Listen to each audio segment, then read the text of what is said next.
Good day, fellow champions of inclusion. I am AA Ron, and this is the Inclusive Dad Podcast, where we explore inclusion and make it practical. Today, I want to talk about something that I've come across more than once in my journey, because I think it's something that those not directly involved in the disability world are not going to be aware of. I want to talk about my experiences when I've discovered ADA violations or the violations of the Americans with Disabilities Act and tried to address them with the proper parties. Um, so I want to start out. The Americans with Disabilities Act, or the ADA, was signed July 26, 1990.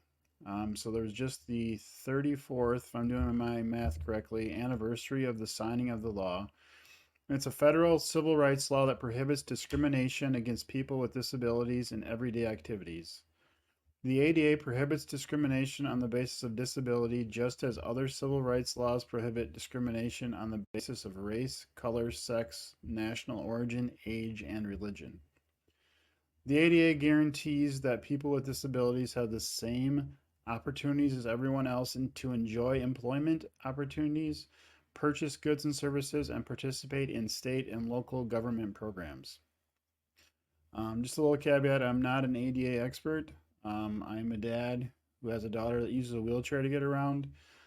So I've done some research. What I'm talking about so far about the ADA, I pulled off the ada.gov website, which I will link in the show notes. So there's different things the ADA covers. There's 5 different sections. One of them covers employment. One covers state and local government services, which include public schools and public transportation that's done by state or local governments. There's a section alone on public transit. Businesses that are open to the public are covered, and then telecommunications. So, like I said, my daughter, she's 21, uses a wheelchair to get around. So, one of the things we love to do is go for walks. So one of the issues that we've come across, and we're talking not 10 years ago, we're talking still currently. In fact, actually, went to a friend's house today to drop off my van so he could do some work on it. And at the end of his block, there was sidewalks that do not have curb cuts. So that's 34 years after the passing of ADA. There's still streets in my town where I live that do not have curb cuts. How that impacts me. So if my daughter and I go for a walk and we're in an area of town that we've not been to before, more than once we've gotten to the end of the block and found out there was not a curb cut, so I had to backtrack either to a driveway to walk along the edge of the road till we can get to some place to get back on the sidewalk, or backtracking to the beginning of the block and crossing and accessing it that way. Um, I also just learned this morning doing research in Minnesota, at least, if there is a sidewalk that you can walk on, it is unlawful to walk and or use a wheelchair on the side of the road. Something I did not know. And it's if it's passable, accessible, something like that. So something I learned today. So that's just one area that I saw, like I said, today, where there was still not curb cuts on streets in my hometown. Another thing I've come across, it's been many years ago. I remember we were going to a school concert at a local middle school. So there's I think there was 2 handicap stalls out in front. If you've ever been to a concert for your child or grandchild, during those concerts there's way more cars there than normal. So we get there, the 2 handicap stalls were already taken. The fire lane along the sidewalk in front of the school had cars parked there. There was no place to park. I pulled up onto the sidewalk. It was really wide, going into the building. I don't know exact measurements, but it was wide enough I could park along the edge of it, and there was still 10 to 15 feet easily to walk past it to get my daughter out of the van and into the concert. The concert started. Somebody went up on stage and said, "Whoever has the van outside, you need to move it. It's in the fire lane." So I walk out with I think the principal or some other school staff to my van asking them where should I park. They instructed me to park in the fire lane. So that was that situation. After that, I brought it up to the school, looked up on the website what the requirements are for a number of parking stalls in Minnesota. On my phone showed them based on how many parking stalls they had. This is the handicap stalls you need to have to be up to code.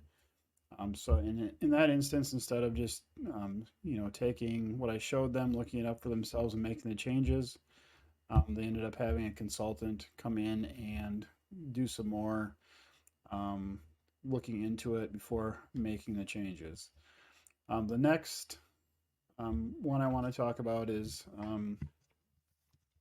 subsequent to that, I believe they had remodeled the science lab in the same middle school, and not put in any ADA or handicap accessible science stations where somebody in a wheelchair could pull up to it, pull under it, and access those science labs.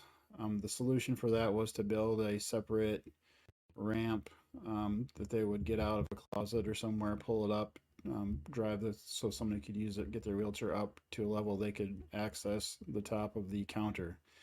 After I'd heard about that, at the same time they were going to be building a new school in town. So because of the incident with the science stations, I attended planning meetings for the new school where the architects were in attendance. During one of those meetings, I remember asking the architect, "Is this building going to be, handicap accessible?" The architect said to me, "Of course, it's going to be accessible. I mean, ADA is in place. It's going to be accessible." So I just told him about the science lab. The reason I'm saying this is this just happened. He assured me it was be accessible. Fast forward to the school opens. My daughter goes there, attending there.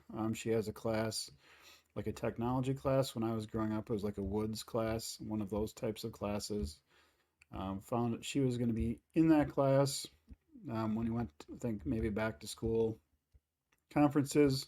Realized that in that room, brand new school, brand new tables in the room.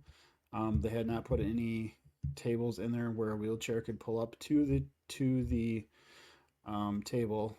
So that resulted in a meeting with the special ed director, principal, facilities director for the district.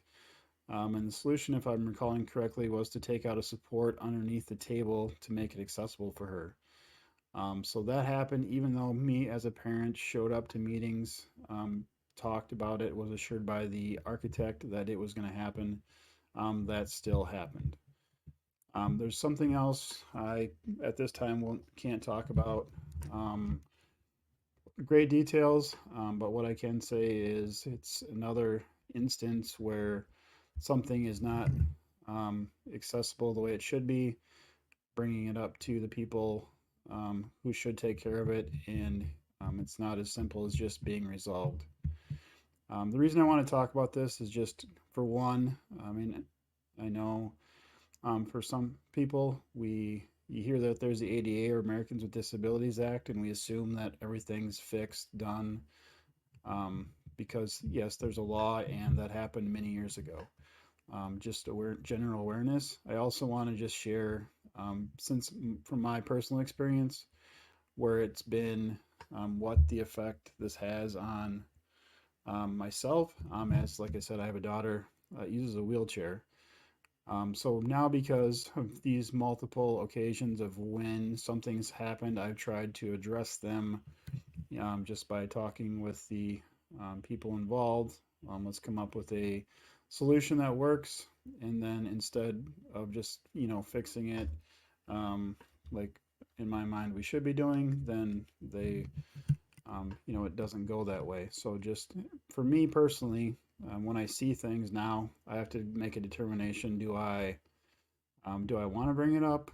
Because of the track record of when I've addressed things or tried to address them, it results in either it not being done, or more time and energy spent on it than it should be. I have to decide, do I want to spend the time and energy on this so I can't use that on something else, or do I just ignore it and let it go? So and I don't like that spot. I don't like having to um, ignore those things, but that's just kind of the reality that I've been facing. So I just wanted to share this with you today. I'd love to hear your comments. I'd love to hear feedback. Has this happened to other people? How do you resolve it? Just let's talk about how we can work to make this better for everybody. To all of you listening, thank you for joining me on this episode of the Inclusive Dad podcast. This is a different format. So far, the episodes I released have been interview formats. Let me know if you like this format. I hope to do some more of these in the future. Please share this. Let me know, like I said, let me know what your experience has been. Comment if it's been the same. Let me know if it's been different. If you don't want to do that in a public way, I will have my email address, Aaron at theinclusivedad.com, in the show notes, so you can email me. If you enjoyed this conversation, please subscribe, rate, or review the show. Your feedback helps me connect with more champions of inclusion. Also, like I said, already said a couple of times, remember to share this podcast with friends and family who might benefit. If you want to support us in our mission, please click on the link in the show description, the Buy Me a Coffee link. I'd really appreciate it. Together, we can make the world more inclusive. Until next time, stay empowered and be a champion for inclusion.